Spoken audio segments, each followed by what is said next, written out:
le monde, aujourd'hui je vous propose une soupe tomate et lardon. Allez, pour cette recette ici, j'ai 500 millilitres d'eau avec un cube de bouillon de bœuf émietté. On peut mettre du sel et du poivre selon la contenance de chacun. J'y mettrai un petit peu de curry. Ici, j'ai, là on le voit à peine, mais j'ai coupé un oignon en morceaux et vous avez 100 g de lardon nature.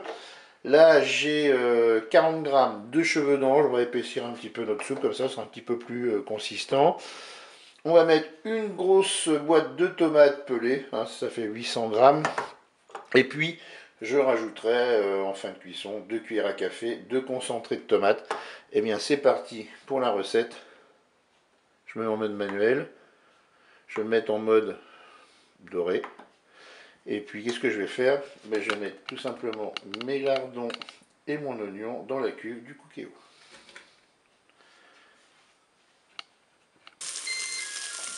Allez, je vais ajouter ma boîte de tomates pelées, mon eau et mon cube de bouillon de bœuf. Allez, on peut mettre un petit peu de sel, hein, ça c'est selon la contenance de chacun. Moi je sale pas trop parce que le cube de bouillon de bœuf c'est déjà assez salé. J'en ai mis un petit peu quand même. Là je vais mettre du curry. Pour le poivre, bah, j'en mets un petit peu parce que les enfants n'aiment pas forcément manger épicé. Donc hein, chacun va adapter un petit peu en fonction de ses convives. Hein. Et puis maintenant, qu'est-ce qu'on va faire? On va programmer une cuisson. Je vais arrêter la fonction dorée. Je vais passer en cuisson sous pression, cuisson rapide. Et là, c'est pas la peine de mettre trop de cuisson. Je vais mettre, allez, je vais mettre 3 minutes. Je fais OK avec un départ immédiat. Et je ferme mon couvercle.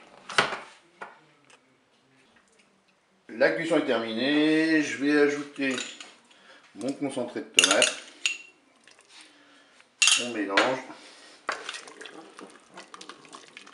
On peut aussi, voilà, ici, si vous trouvez que les tomates sont trop grosses, on peut les couper avec la spatule, ça se fait très bien. Et ensuite, qu'est-ce que je vais faire? Eh bien, je vais ajouter ce que j'appelle les cheveux d'ange, hein, c'est du vermicelle en fait. Et bien, je vais mettre ça dans la cuve du Cookéo. Je mélange.